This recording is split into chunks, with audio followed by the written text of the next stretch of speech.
In this video, I'll show you how to create a QR code for Google Reviews easily. First, go to business.google.com. You can search for it on Google Chrome or any browser you're using. Click on Sign In, and it will take you to the Login section. Log in with your account.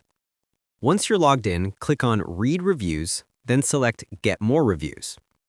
Here you'll see your review link and options for sharing on social media.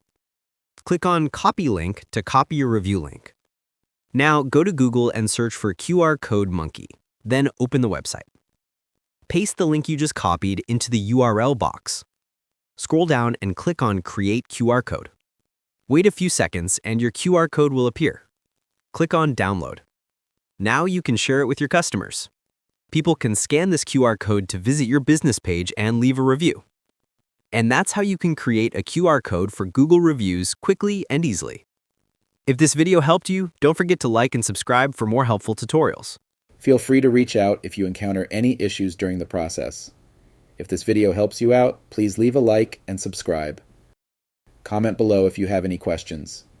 If you need further assistance, consider hiring a professional using the link in this video below.